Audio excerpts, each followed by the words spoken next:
اور پاکستان میں داخل ہوتے ہی یہ اسلام آباد سمیت پاکستان کے بڑے شہروں کا رخ کرتے ہیں، جہاں پہلے سے موجود ان کے رشتہ دار اور تعلق دار افغانی جو ان سے پہلے پاکستان آئے ہیں اور یہاں مستقل سکونت اختیار کرنے میں کامیاب ہو گئے ہیں، ان کے منتظر ہوتے ہیں اور وہ اپنے نئے آنے والے بھائی بہنوں اور رشتہ داروں کو خوش آمدید کہتے ہیں۔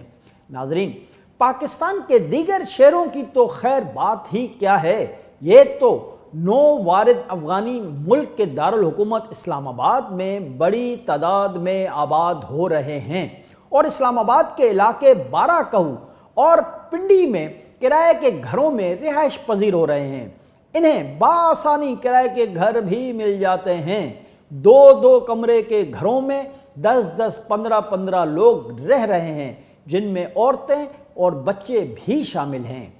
انہیں کرائے کے گھروں کے حصول کے معاملے میں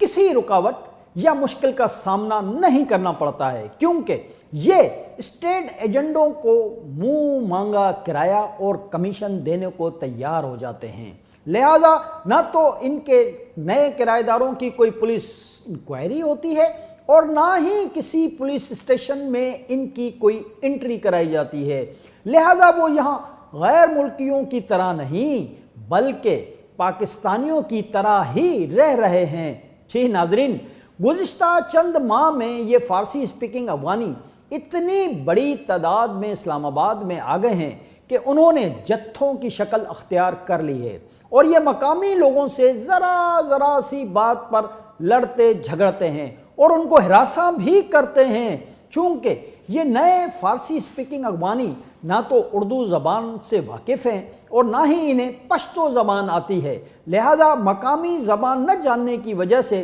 ان کے لیے آئے روز یہاں کے لوگوں سے چھوٹی موٹی باتوں پر جھگڑے معمول بن گئے ہیں اور یہ لوگ زیادہ بڑی تعداد میں اور جتھوں کی شکل میں ہونے کی وجہ سے اپنے مخالف کو دبانے میں کامیاب ہو جاتے ہیں۔ اس کی ایک بڑی وجہ یہ ہے کہ بارہ کہو میں زیادہ تر پاکستان کے مختلف شہروں سے آئے ہوئے وہ لوگ آباد ہیں جو کرائے کے گھروں میں رہتے ہیں اور ان میں زیادہ تر نوکری پیشہ لوگ ہیں، جس کی وجہ سے ان نئے افغانیوں کے جتھوں کا مقابلہ نہیں کر پاتے۔ اس کے علاوہ اس تعلق سے ایک اہم بات یہ بھی ہے کہ اسلام آباد کے اس علاقے یعنی بارہ کہو میں اب کرائے کے مکان بھی بہت مشکل ہی سے مل پا رہے ہیں اور ان افغانیوں کی وجہ سے یہاں کے گھروں کے کرایوں میں بھی بے پناہ اضافہ ہو گیا ہے اور اب یہاں کے گھروں کا کرایہ پاکستان کے دیگر شہروں سے آئے ہوئے پاکستانیوں کی رینج سے بھی باہر ہوتا جا رہا ہے۔ ناظرین، اسلام آباد اور پنڈی کے کچھ ہوٹل ایسے بھی ہیں کہ جہاں یہ افغانی کئی مہینوں سے رہ رہے ہیں اور کوئی پوچھنے والا نہیں، جبکہ کم و بیش یہی حال کراچی اور کوئٹہ میں بھی ہے، تاہم لاہور میں یہ زیادہ تعداد میں نہیں ہیں۔ ابھی تک تو بظاہر یہ پاکستان میں نو وارد افغانی کسی کرمنل ایکٹیویٹی میں ملوث نظر نہیں آ رہے ہیں، تاہم اس امکان کو رد نہیں کیا جا سکتا کہ جب ان کے پاس افغانستان سے لائے ہوئے پیسے ختم ہو جائیں گے اور ان کے پاس کوئی روزگار کا ذریعہ بھی نہیں ہوگا تو یہ اسٹریٹ کرائم سمیت ہر قسم کے جرائم میں ملوث ہو سکتے ہیں، اور اگر ایسا ہوا تو اسلام آباد جیسے شہر جو پاکستان کا کیپٹل ہونے کے ناطے انتہائی حساس شہر ہے کے لیے بہت زیادہ تباہ کن صورتحال ہو سکتی ہے۔ جی ناظرین، خدشہ یہ ہے کہ یہ نو وارد افغانی اس وقت تک افغانستان واپس نہیں جائیں گے جب تک وہاں طالبان کی حکومت ہے، اور فی الحال افغانستان میں طالبان کی حکومت ختم ہونے کا کوئی امکان نظر نہیں، لہٰذا 2-3 سال میں یہ فارسی اسپیکنگ افغانی پاکستان کے کھلے شہروں میں رہنے کے عادی ہو جائیں گے، اور پھر اگر چند سال بعد افغانستان میں طالبان رجیم تبدیل بھی ہو گئی تو یہ پاکستان میں مقیم نئے افغانی افغانستان کے غیر یقینی حالات کی وجہ سے واپس نہیں جائیں گے اور یہیں کے ہو کر رہ جائیں گے، کیونکہ انہوں نے اپنے بچوں کو اسلام آباد سمیت کراچی، کوئٹہ، پنڈی اور لاہور کے تعلیمی اداروں میں داخلے بھی دلوا دیے ہیں، اور کچھ عرصے بعد ان کے بچے یہاں کی آزاد فضا میں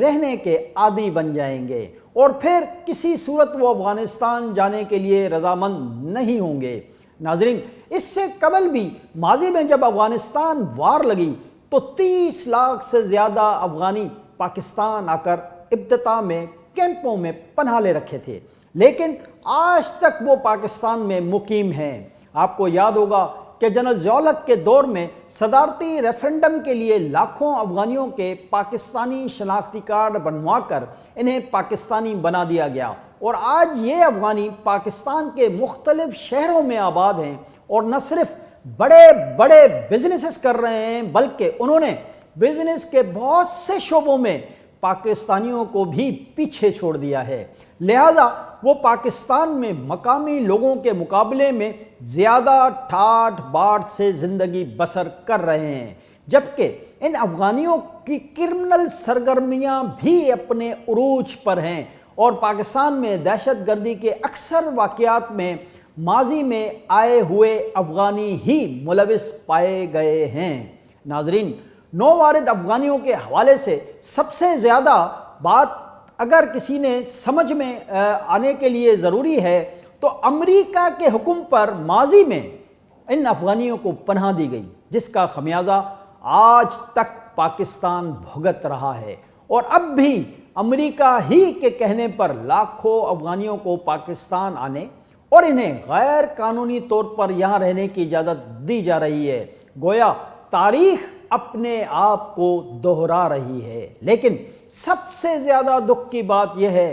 کہ ہم نے ماضی سے کچھ نہیں سیکھا اور ایک مرتبہ پھر ہم وہی غلط کر رہے ہیں۔ اس مرتبہ فرق صرف اتنا ہے کہ اس وقت ملک پر ایک ڈکٹیٹر جنرل ضیاء الحق کی حکومت تھی اور آج پاکستان میں ایک جمہوری حکومت ہے۔ ناظرین، آپ نے پروگرام دیکھا، اس کے لیے ہم آپ کے شکر گزار ہیں۔ آج کے پروگرام کے حوالے سے اتنا ہی، آئندہ پروگرام میں ایک نئے موضوع کے ساتھ، جب تک کے لیے اپنے میزبان جیم جمالی کو اجازت دیجیے۔ اللہ حافظ۔